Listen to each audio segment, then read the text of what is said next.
انداز میں بیان فرمایا. اور حضرت ابن عباس رضی اللہ تعالیٰ عنہ بیان فرماتے ہیں کہ قال رسول اللہ صلی اللہ تعالیٰ علیہ وآلہ وسلم کہ اللہ کے حبیب علیہ السلام نے فرمایا کہ لما اصیب اخوانکم بأحد جعل اللہ ارواحہم فی جوف الطیر خضر. آپ فرماتے ہیں کہ نبی علیہ السلام نے فرمایا کہ جب تمہارے بھائی احد میں شہید ہوئے، حضور علیہ السلام صحابہ کو کیا شہدائے احد کی فضیلت کو بیان کرتے ہوئے فرمائے کہ جب تمہارے بھائی احد کے اندر شہید ہوئے تو اللہ تعالیٰ نے ان کی روحوں کو سبز جنتی پرندوں کے قالب عطا فرمائے، ان کے جسم عطا فرمائے.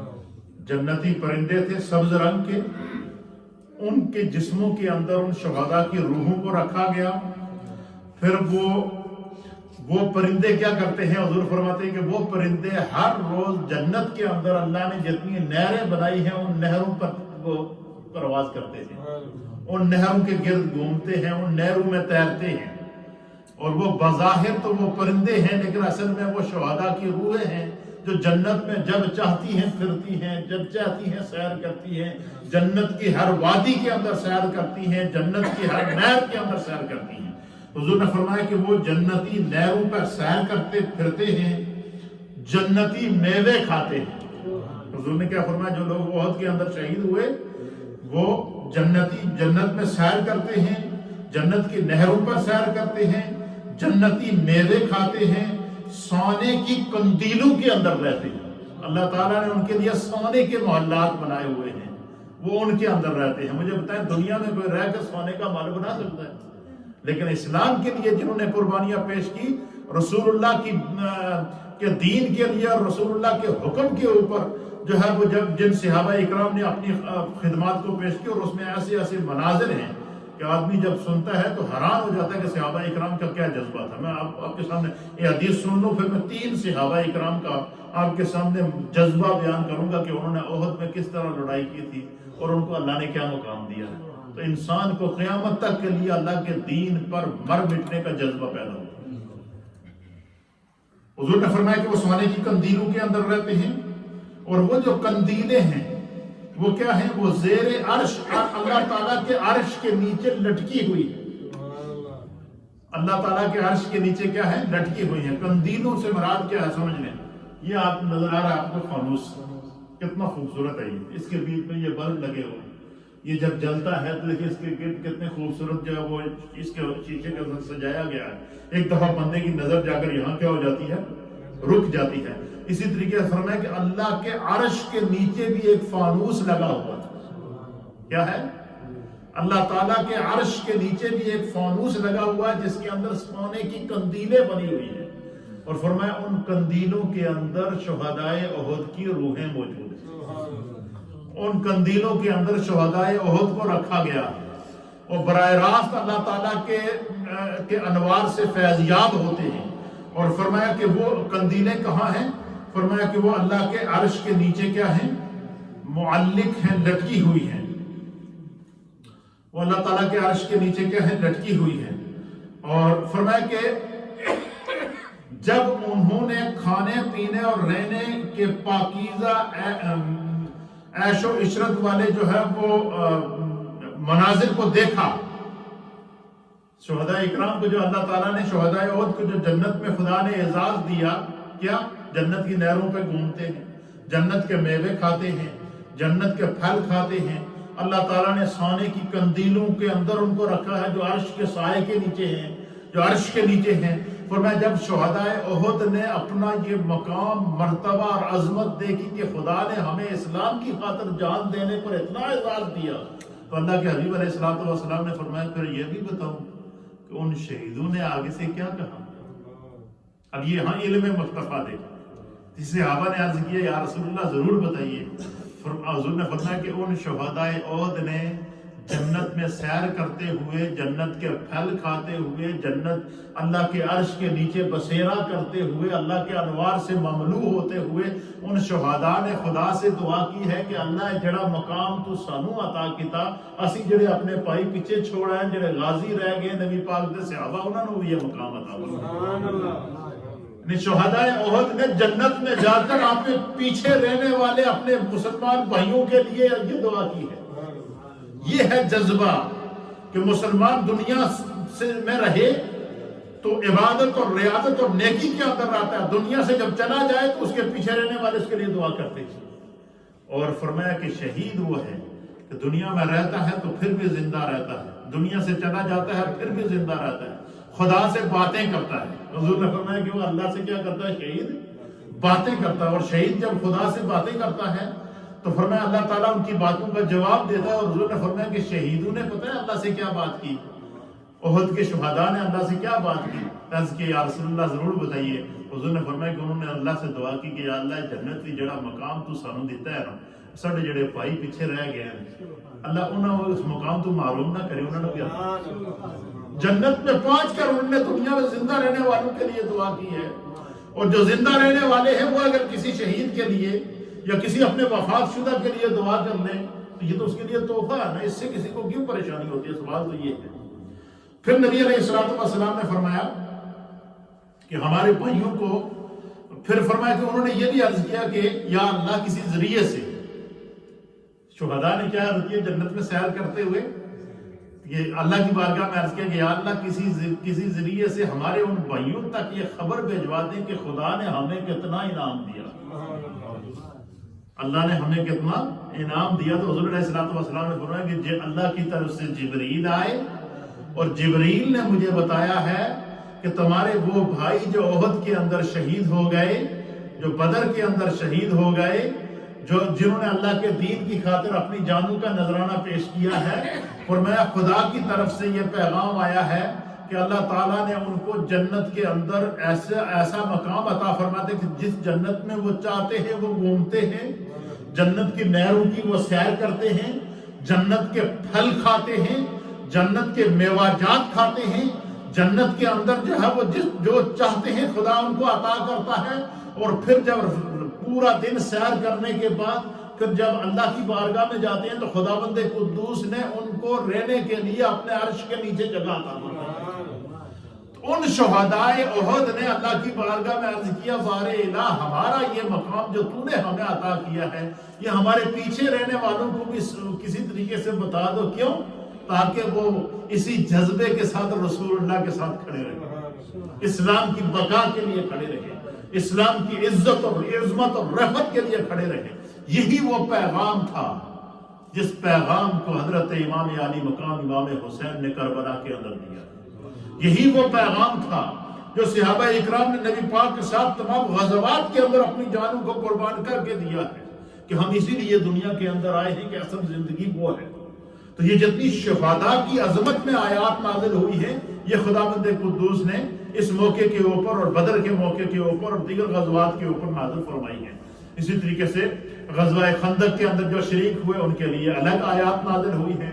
اسی طریقے سے جو ہے وہ دیگر غزوات رسول کے اندر جو صحابہ شریک ہوئے ان کے جذبے کو اللہ کی طرف سے یہ اعزاز عطا کیا گیا۔ پھر نبی علیہ السلام فرمایا کہ آپ ان کو خبر دے دیں کہ ہم جنت میں رزق دیے جاتے ہیں، ہم جنت میں زندہ ہیں تاکہ وہ جہاد سے بے رغبتی نہ کریں۔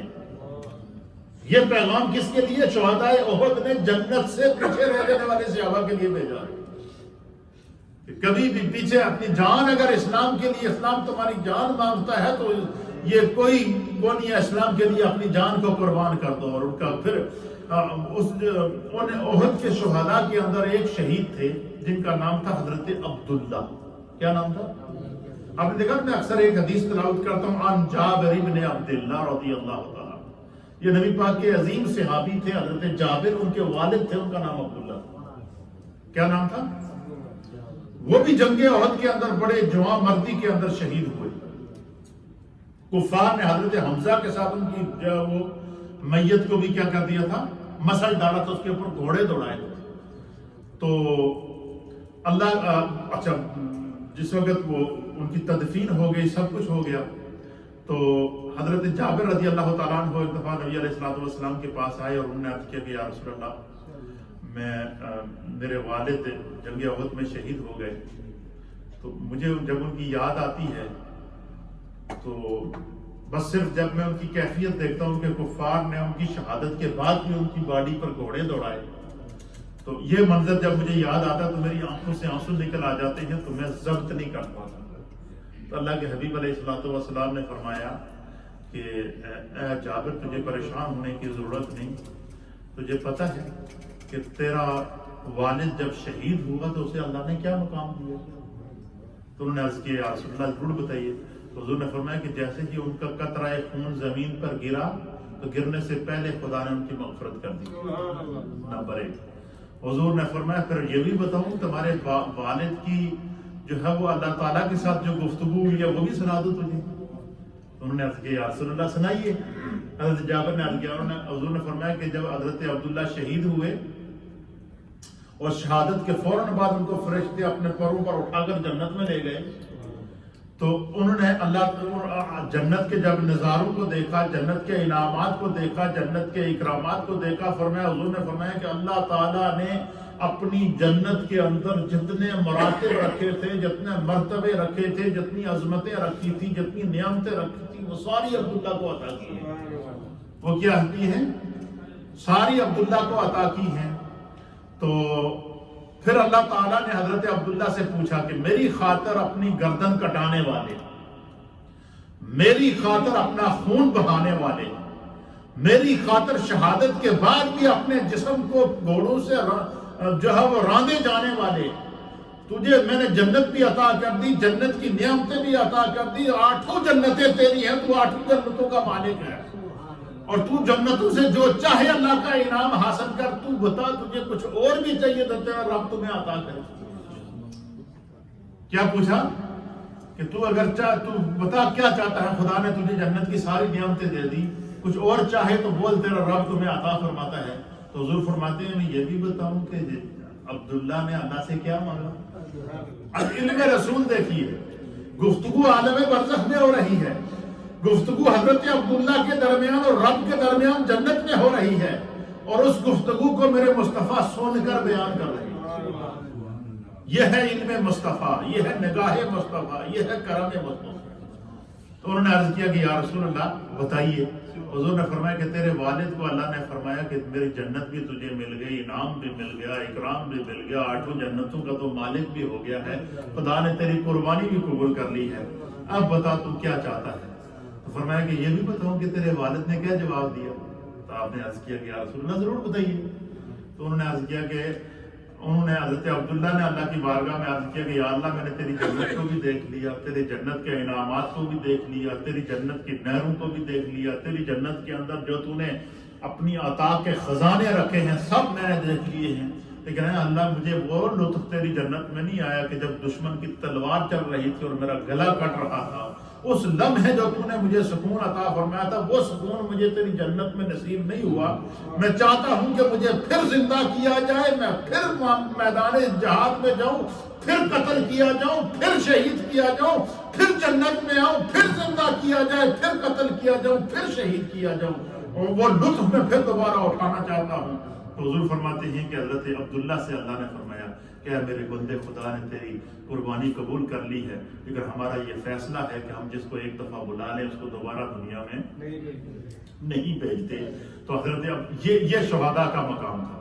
اسی طریقے سے حضرت امیر حمزہ رضی اللہ تعالیٰ عنہ، نبی علیہ الصلوۃ والسلام کی کے عظیم چچا جان، جن کو اللہ کے حبیب علیہ الصلوۃ والسلام نے بہت ہی سرکار سے بہت زیادہ پیار تھا۔ جب حضور علیہ الصلوۃ والسلام نے اعلان نبوت فرمایا تو اس وقت جب ابو جہل نے نبی علیہ الصلوۃ والسلام کی شان میں گستاخی کی تو اس وقت تک حضرت امیر حمزہ ایمان نہیں لائے تھے۔ آپ شکار پہ گئے تھے، بڑے دلیر تھے اور تیر انداز تھے، تلوار بازی کرنا اور تیر اندازی کرنا یہ حضرت حمزہ رضی اللہ تعالیٰ عنہ کے عظیم مشغلوں میں سے ایک مشغلہ تھا۔ تو کسی نے ان کو وہ شکار کر کے آ رہے تھے، کسی نے ان سے کہا کہ آپ کے بھتیجے محمد صلی اللہ تعالیٰ علیہ وآلہ وسلم آج خانہ کعبہ میں گئے تو ابو جہل نے ان کے ساتھ بدتمیزی کی اور ان کو برا بھلا کہا ہے، لیکن حضور نے آگے سے کوئی جواب نہیں دیا، وہ خاموشی سے چلے گئے۔ اس وقت تک حضرت حمزہ ایمان نہیں لائے تھے۔ آپ کو جب پتہ چلا آپ کو غصہ آئے، آپ وہاں سے نکلے سیدھا گئے تو خانہ کعبہ کے پاس پہنچے، وہاں دیکھا تو ابو جہل بیٹھا ہوا تھا، اس کو اٹھایا، اٹھانے کے بعد تلوار ہاتھ میں تھی، اس کا دستہ تلوار کا تھا اور اس کو زور سے اس کے سر میں مارا، اس کا خون نکل گیا اور اس کے اندر تلوار کے جو دستے کے اندر جو لگے ہوئے دندانے تھے وہ اس کے اندر گھس گئے، اور اسے کہا کہ تو نے اگر محمد کی طرف آنکھ اٹھا کر بھی دیکھا تو تمہیں نے، تو ابو جہل نے آگے سے اسے کہا کہ لگتا ہے کہ تو بھی بے دین ہو گیا۔ حضرت حمزہ سے کیا کہا کہ تو جو محمد کی طرفداری کر رہا ہے لگتا ہے تو نے اپنے آبا و اجداد کا دین چھوڑ دیا ہے۔ تو انہوں نے کہا جی کہ میں اس سے پہلے تو نہیں چھوڑا تھا، لیکن میں اب تمہیں بتاتا ہوں، میں یہاں کھڑا ہو کر اعلان کرتا ہوں کہ اشہد ان لا الہ الا اللہ وحدہ لا شریک لہ واشہد ان محمدا عبدہ ورسولہ۔ تو تمام کفار مکہ کے سامنے جس وقت مسلمانوں کو سامنے آ کر تبلیغ کرنے کی بھی اجازت نہیں تھی، کلمہ حق بلند کرنے کی بھی اس وقت تک جو سامنے آ کر ایک عجیب و غریب سماجی کو مقاطعہ کیا گیا تھا، دار ارقم کے اندر اور شعب ابو طالب کے اندر مسلمان مقید تھے، اس لمحے حضرت حمزہ نے جب ایمان کا اعلان کیا تو سارے کفار مکہ کے سامنے، تو نبی علیہ الصلوۃ والسلام ان کا ایمان لانے سے حضور علیہ الصلوۃ والسلام کے چہرے پر خوشی آئی تھی کہ میرے خاندان کا فرد ایمان لایا۔ حضور علیہ السلام نے ان کے خوشی، جب سیدنا امیر حمزہ رضی اللہ تعالیٰ عنہ کی سیرت مبارکہ کا تذکرہ کیا جاتا ہے تو جب سیدنا امیر حمزہ رضی اللہ تعالیٰ عنہ شہید ہوئے تو رسول اللہ صلی اللہ تعالیٰ علیہ وسلم نے فرمایا کہ لن اصاب بمثلک ابدا۔ آپ سرکار دو عالم صلی اللہ علیہ وسلم نے فرمایا کہ اے میرے چچا جان، آپ کی جدائی سے بڑھ کر میرے لیے کوئی صدمہ نہیں۔ حضور علیہ الصلوۃ والسلام ان کی جو ہے وہ شہادت پر آپ غم زدہ ہوئے، آپ کے آنسو نکل آئے۔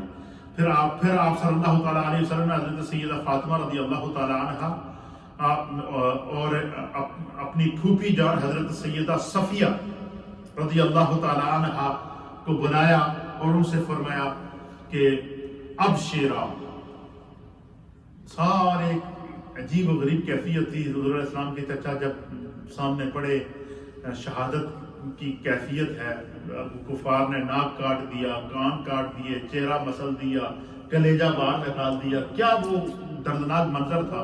تو اللہ کے حبیب علیہ الصلوۃ والسلام کی آنکھوں میں آنسو چل رہے تھے۔ ایسے حالات میں سیدہ کائنات حضرت فاطمہ الزہرا کو بلایا اور اپنی پھوپھی سیدہ صفیہ رضی اللہ تعالیٰ عنہ کو بلایا۔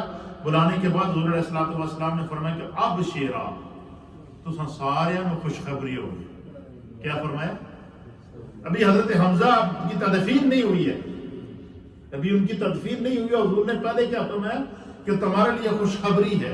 کیا خوشخبری؟ آتانی جبریل علیہ الصلوۃ والسلام، اے ہن جبریل میرے کو لائے اللہ کی طرف۔ کیا فرمایا؟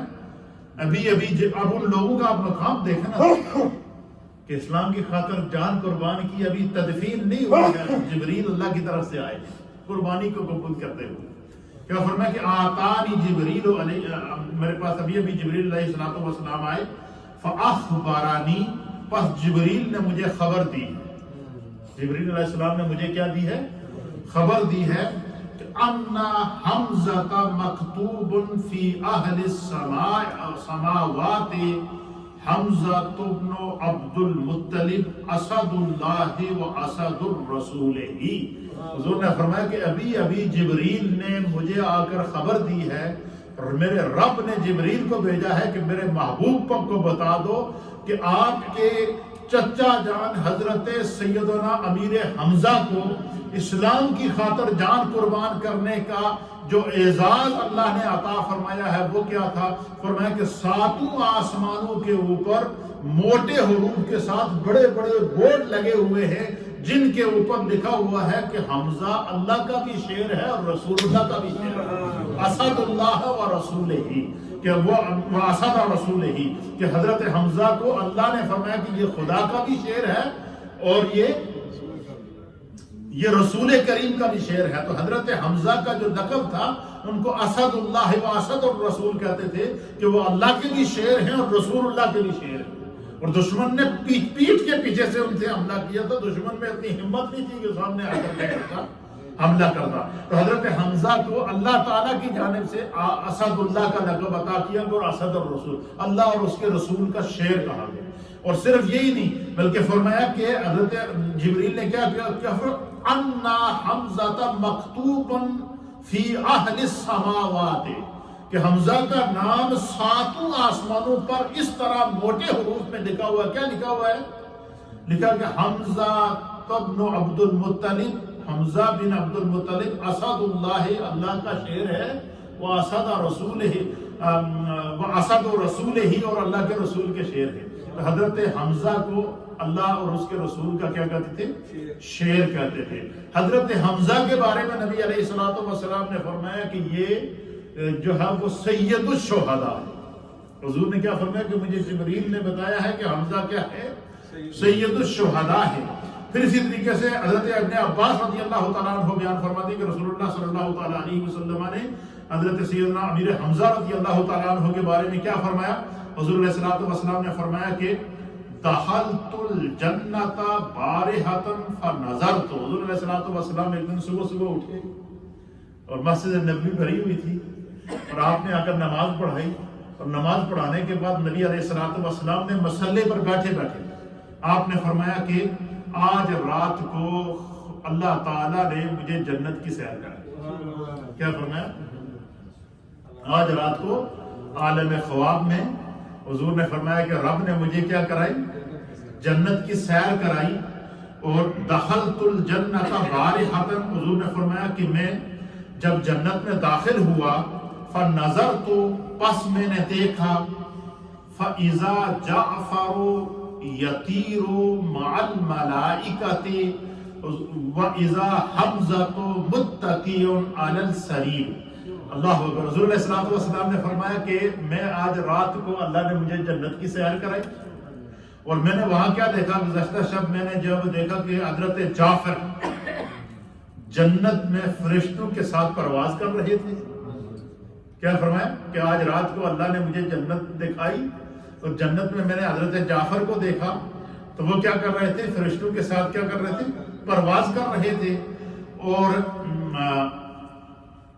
وَإِذَا حَمْزَةَ، اور پس جب میں نے حضرت حمزہ کو دیکھا مُتَّكِئٌ عَلَى سَرِيرٍ، تو حضرت حمزہ کو دیکھا کہ وہ جنت ایک خوبصورت اللہ کی طرف سے جنت تھی، اس کے ساتھ جنتی تکیے تھے اور ان تکیوں کے ساتھ ٹیک لگا کر بڑے آرام سے بیٹھے ہوئے. حضور نے کیا فرمایا کہ میں نے حضرت حمزہ کو جنت میں دیکھا کہ وہ جنت میں تکیے کے ساتھ ٹیک لگا کر بیٹھے ہوئے تھے. پھر اسی طریقے سے حضرت حمزہ رضی اللہ تعالیٰ عنہ کو، حضرت امیر حمزہ رضی اللہ تعالیٰ عنہ کو جو ہے وہ والی مدینہ، قطب مدینہ کہا گیا. کیا کہا گیا ہے؟ ہر شہر کی ولایت اللہ تعالیٰ نے کسی نہ کسی ولی کامل کو عطا فرمائی ہے. مدینہ شریف کی ولایت اللہ تعالیٰ نے حضرت امیر حمزہ کو عطا فرمائی. اسی لیے میں ہمارے پیر و مرشد حضور شیخ العالم حضرت خواجہ پیر علاء الدین صدیقی رحمۃ اللہ تعالیٰ علیہ، اللہ تعالیٰ ان کی قبر پر کروڑوں رحمت. انہوں نے ہمیں ایک دفعہ وظیفہ بتایا تھا بڑا مزیدار. انہوں نے کہا کہ جو لوگ مدینہ شریف جائیں نا، وہ اگر یہ چاہیں کہ سرکار فوراً ان کی طرف توجہ فرمائے، کیا کریں کہ حضور علیہ السلام کو جو دعا کریں یا درود پڑھیں تو حضور علیہ السلام ان کی طرف فوراً توجہ کریں. تو آپ نے فرمایا کہ اولیاء اللہ کا ایک معمول رہا ہے، اور وہ معمول کیا رہا ہے؟ آپ نے فرمایا کہ جو لوگ مدینہ طیبہ جائیں، ابھی بھی جو لوگ جانا چاہیں، یہ نوٹ کر لیں، بڑا پیارا نسخہ ہے کہ جو بندہ یہ چاہے کہ فوراً نبی پاک صلی اللہ علیہ وسلم کی توجہات اس کی طرف متوجہ ہوں تو وہ کیا کرے؟ حضور نے فرمایا کہ وہ اپنے گھر سے، ہوٹل سے نکلے اور اس نیت سے نکلے کہ وہ سیدھا امیر حمزہ رضی اللہ تعالیٰ عنہ کے مزار پہ چلا جائے. کیا کرے؟ اور راستے میں فرمایا کسی سے کوئی بات چیت نہ کرے، راستے میں کوئی اور غرض نہ کرے. کوئی جیسے ہوتا ہے لوگ جب نکلتے ہیں تو راستے میں گھومتے پھرتے ہیں، ادھر دیکھ لیں، ادھر پارک دیکھ لیں، ادھر کھجوروں کا باغ دیکھ لیں، ادھر کوئی زیارات کر لیں، اس طرح نہیں. فرمایا کہ جب بندہ ہوٹل سے نکلے تو اس نیت سے نکلے کہ میں سیدھا حضرت امیر حمزہ کے مزار پہ جا رہا ہوں. کیا کر رہا ہوں؟ اور حضرت امیر حمزہ کے مزار پر جب پہنچے تو آپ نے فرمایا کہ وہاں بندہ پہنچ کر کہے کہ السلام علیکہ یا ام رسول اللہ، اے رسول اللہ صلی اللہ علیہ وسلم کے چچا جان، آپ کی بارگاہ میں سلام ہو. میں آپ کی بارگاہ میں، کہتے ہیں کہ وہ بندہ جا کر کیا کہہ دیتے امیر حمزہ کو مخاطب کر کے کہ یا رسول اللہ کے چچا سید الشہداء، میں آپ کی بارگاہ میں آیا ہوں اور میرا یہ مسئلہ ہے، یہ میری پرابلم ہے، بیماری ہے، مشکل ہے، آزمائش ہے، یا یہ میرا معاملہ ہے، جیسے لوگوں کو دن مختلف مشکلات ہوتی ہیں، تو بندہ حضرت امیر حمزہ کے مزار پر جا کر وہاں کیا عرض کرے کہ رسول اللہ کے چچا سید الشہداء، میں آپ کی بارگاہ میں آیا ہوں، میرا یہ مسئلہ ہے، میری یہ پریشانی ہے، تو میں یہ آپ کی بارگاہ سے اب رسول اللہ صلی اللہ علیہ وسلم کی بارگاہ میں جانا چاہتا ہوں، آپ میری سفارش رسول اللہ کی بارگاہ میں کر دیں تاکہ میرا یہ مسئلہ حل ہو جائے۔ یہ بہت بڑا مجرب وظیفہ، اور یہ میں نے اللہ تعالیٰ نے مجھے سعادت دی ہے جانے سے پہلے، حج کے اوپر بھی اور عمرے پہ جانے سے پہلے بھی، کہ پیر صاحب رحمۃ اللہ تعالیٰ علیہ نے مجھے یہ بتایا تھا کہ جب تم وہاں جاؤ تو یہ دعا کرنا اور اس انداز سے کرنا، پھر دیکھنا تم پہ کیا کرم ہوگا۔ میں نے یہ کیا ہے، اور آپ تمام دوستوں کے لیے جو سوشل میڈیا کے ذریعے سن رہے ہیں ان کو بھی یہ اولیاء اللہ کا فارمولہ آپ کو بتاتا ہوں کہ اللہ اور اس کے رسول کی بارگاہ میں فوراً توجہ حاصل کرنے کا کیا ہے، ذریعہ ہے، کیونکہ شہید کی بات پہ اللہ تعالیٰ اور اس کے رسول ٹالتے نہیں ہیں۔ تو فرمایا کہ حضرت امیر حمزہ کی بارگاہ میں جا کر ادب سے سلام کر کے فاتحہ پڑھ کے ان کی بارگاہ میں کیا عرض کرو کہ یا رسول اللہ صلی اللہ علیہ وسلم کے چچا جان، میں فلاں ہوں، فلاں بن فلاں ہوں، آپ کی بارگاہ میں آیا ہوں اور آپ کی بارگاہ سے رسول اللہ کی بارگاہ میں جا رہا ہوں، میرا یہ مسئلہ ہے، آپ میرا کیس رسول اللہ کی بارگاہ میں پیش کریں، آپ میری یہ خواہش، میری یہ دعا رسول اللہ کی بارگاہ میں پیش کر دیں تاکہ اللہ کے حبیب کے وسیلے سے خدا میرا یہ مسئلہ حل کر دے۔ فرمایا کہ یہ دعا کرنے کے بعد بندہ وہاں سے فوراً واپس نکلے اور سیدھا نبی پاک کی بارگاہ میں جائے، راستے میں کسی سے کہیں اور پیچھے توجہ اپنی نہ پھیلائے، اور سیدھا نبی پاک کی بارگاہ میں جائے اور حضور علیہ الصلوۃ والسلام کی بارگاہ میں جالیوں کے سامنے جا کر سب سے پہلے صلاۃ و سلام عرض کرے، الصلاۃ والسلام علیک یا رسول اللہ، الصلاۃ والسلام علیک یا حبیب اللہ۔ یہ کہنے کے بعد پھر نبی پاک کی بارگاہ میں عرض کرے کہ یا رسول اللہ، آپ کے چچا جان حضرت امیر حمزہ نے مجھے آپ کے پاس بھیجا ہے۔ کیا دعا کر کیا عرض کرے کہ یا رسول اللہ، یا حبیب اللہ، آپ کے چچا جان حضرت سیدنا امیر حمزہ نے مجھے آپ کے پاس بھیجا ہے، آپ مجھ پہ نظر کرم کیجیے، میرا یہ مسئلہ ہے، آپ اللہ سے دعا کریں اللہ میرے اس مسئلے کو حل کر دے۔ آپ نے فرمایا کہ ود ان فوراً اسی وقت خداوند قدوس اس مسئلے کو حل کر دے۔ یہ اللہ والوں کو منانے کے ذریعے اور طریقے ہیں۔ تو یہ جو بھی بندہ جائے یہ ضرور ایک دفعہ کر کے دیکھیے گا، انشاءاللہ بڑا مجرب وظیفہ ہے کہ ہوٹل سے آپ نکلیں، سیدھا اس نیت سے نکلیں کہ میں حضرت امیر حمزہ کے مزار پہ جا رہا ہوں، وہاں سے 3 میل کا فاصلہ ہے، آج کل تو ٹیکسیاں وغیرہ چلتی ہیں 2 4 5 منٹ میں بندہ پہنچ جاتا ہے، وہاں بالکل سامنے ہے احد کا میدان۔ تو وہاں پہنچ کر بندہ سلام عرض کر کے کہے کہ میں نبی پاک کی بارگاہ میں جا رہا ہوں، میرا یہ مسئلہ ہے، آپ میری سفارش کر دیں، اور حضور کی بارگاہ میں جا کر کہے کہ آپ کے چچا نے مجھے بھیجا ہے، میرا یہ معاملہ ہے، تو آپ مجھ پہ کرم کیجئے۔ فرمایا کہ فوراً کرم ہو جائے۔ اللہ تعالی ہمیں دین کو سمجھنے کی توفیق عطا فرمائے۔ حضرت سیدنا امیر حمزہ رضی اللہ تعالیٰ عنہ کہ بہت سارے فضائل اور مناقب ہیں، ان کے جنت کے اندر گھومنے کی جو سیر و سیاحت ہے اس کو بھی میرے مصطفیٰ کریم نے بیان فرما دیا۔ آپ کا مختصر سا تعارف یہ ہے 1 منٹ کے اندر، یہ وہ عظیم ہستی ہیں کہ جن کا اسم گرامی حمزہ ہے، ان کی کنیت ابو عمارہ ہے، آپ قریش کے معزز ترین شخصیت اور قریش کے سردار جناب حضرت عبد المطلب کے صاحبزادے اور امام الانبیاء جناب سیدنا محمد صلی اللہ تعالیٰ علیہ وسلم کے حقیقی چچا اور رضائی بھائی اور وفادار دوست تھے۔ اسلام کے اولین کمانڈر اور بہادر سپاہی اور فاتح بدر ہیں آپ۔ حضرت امیر حمزہ اسلام کے اولین سپاہیوں میں آپ کا شامل ہے، آپ فاتح بدر ہیں، اور کیا ہے جو ہے وہ آپ میں یہ کمال تھا کہ آپ رضی اللہ تعالیٰ عنہ ہمیشہ زرہ پہنے رکھتے تھے، رات کو سوتے ہوئے بھی زرہ پہنتے تھے، اتنے بڑے جو وہ عظیم مجاہد تھے۔ تو دشمن نے آپ کو چھپ کر گھات لگا کر آپ پر حملہ کیا ہے، دشمن میں یہ ہمت نہیں تھی کہ حضرت امیر حمزہ کے سامنے آ کر ان کے سامنے کرتا۔ پھر اسی طریقے سے جو ہے وہ زرہ پہنے رکھتے تھے، اور جہاد فرماتے رہتے تھے، اور نبی علیہ الصلوۃ والسلام ہمیشہ آپ کی بہادری اور آپ کی جرت کی تعریف فرمایا کرتے تھے۔ پھر اس طریقے سے حضرت امیر حمزہ وہ عظیم ہستی ہیں کہ جن کے مزار پر انوار پر حضور علیہ نبینا علیہ الصلوۃ والسلام ہر بدھ کو جایا کرتے تھے، اور شہدائے احد کے لیے اور حضرت امیر حمزہ کے مزار پر جب تک حضور علیہ الصلوۃ والسلام حیات رہے، سرکار دو عالم صلی اللہ علیہ وسلم خود ہر بدھ کو حضرت امیر حمزہ کے مزار پر جاتے ان کے لیے دعا کرتے۔ پھر آپ جب شہدائے احد کے مزارات کے اوپر جاتے اور پھر یعنی جب 70 جو شہداء ہوئے ان میں سے ان کی وہاں اجتماعی قبریں بھی موجود ہیں، حضرت امیر حمزہ کے مزار کے ساتھ اجتماعی قبریں بھی موجود ہیں، تو ایک ایک قبر کے اندر نبی پاک صلی اللہ تعالیٰ علیہ وآلہ وسلم نے دو صحابہ شہداء کو شامل کیا۔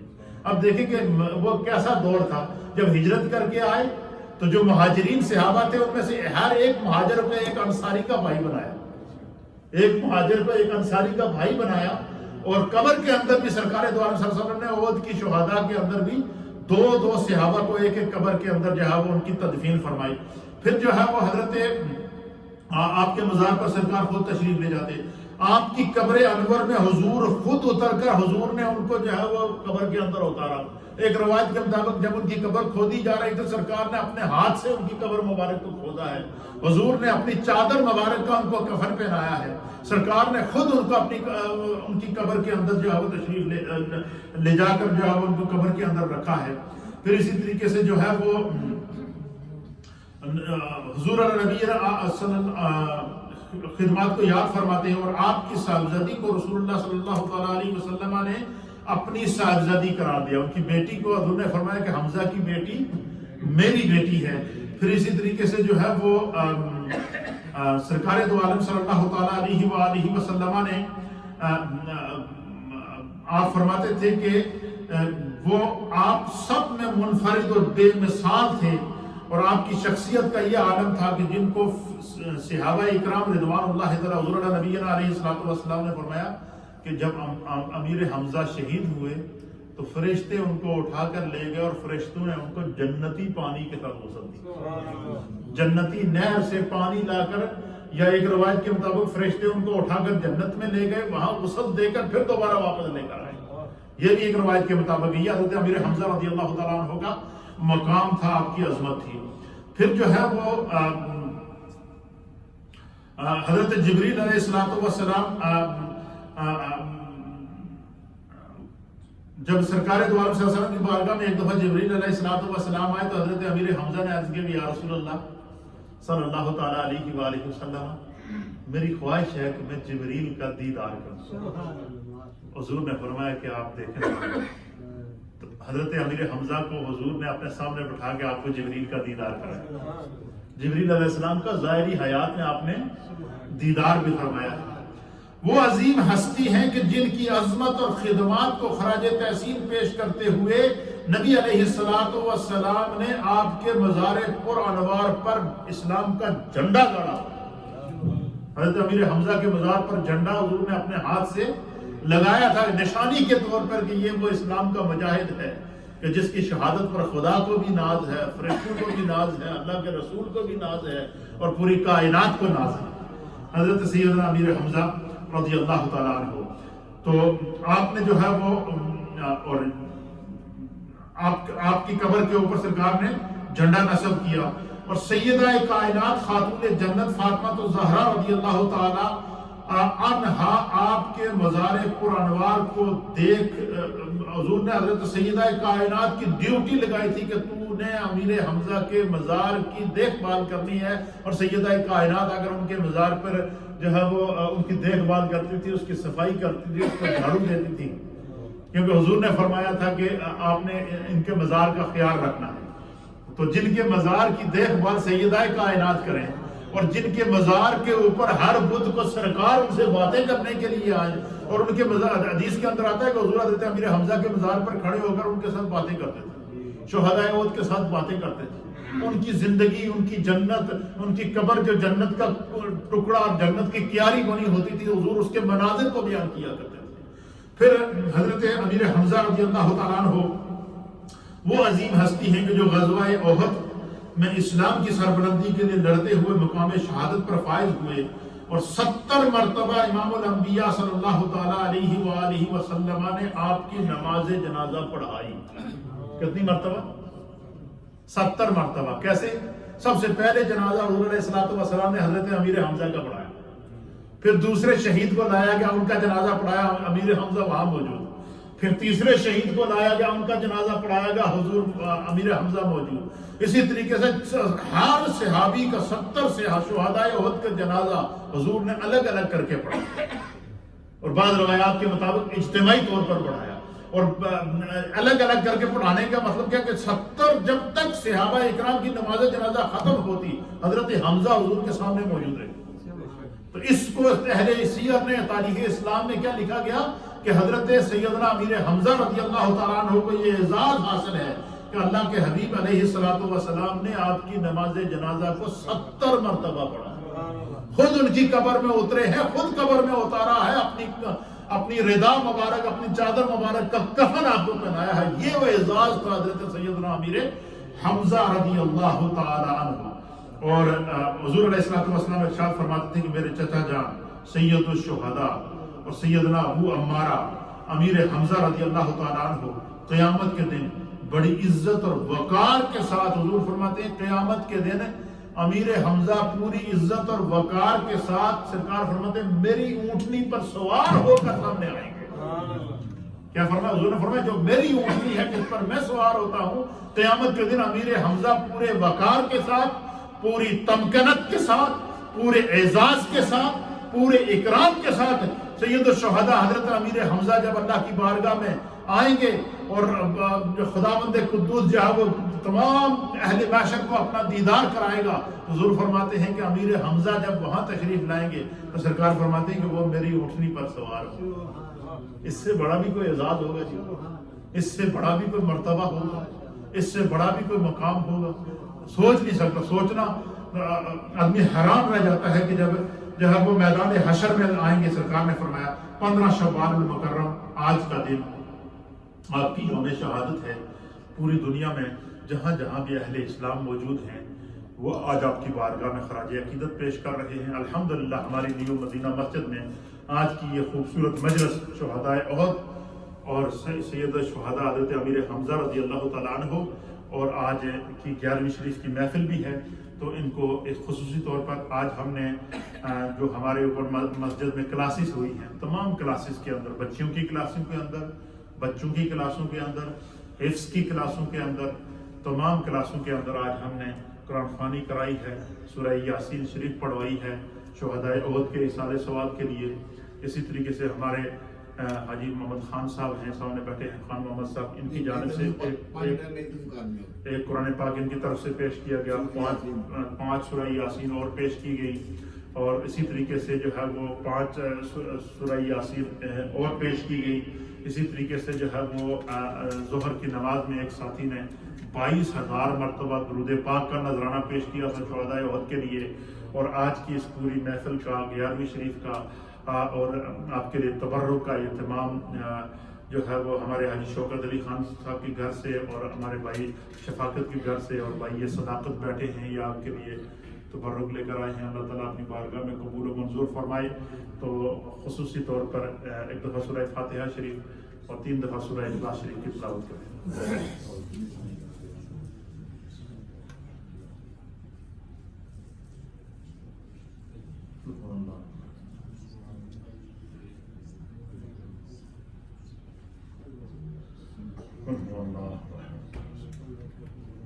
ہمارے خان صاحب کی بیٹی کے لیے دعا کریں، ان کا آپریشن ہے، اللہ تعالیٰ ان کو شفا عطا فرمائے۔ اور جتنے احباب، ماؤں بہنوں، بزرگوں نے گھروں میں قرآن کریم پڑھا ہے، اس مجلس میں شامل ہوئے ہیں، آپ تمام کی طرف سے اللہ کی بارگاہ میں پیش کرتے ہیں، اور تمام شہداء احد کو بالخصوص پیش کرتے ہیں۔ ہمارے تمام مرحومین کے ایصال ثواب کی نیت بھی کر لیں۔ یہ ان پاکیزہ ہستیوں کا ذکر ہے کہ جن کے اوپر فرشتوں اور جنت کو ناز ہے، تو ہم ان کا نام لے کر ان کو یاد کریں گے تو ان کی برکت سے خدا ہماری بھی بخشش فرمائے۔ لا الہ الا اللہ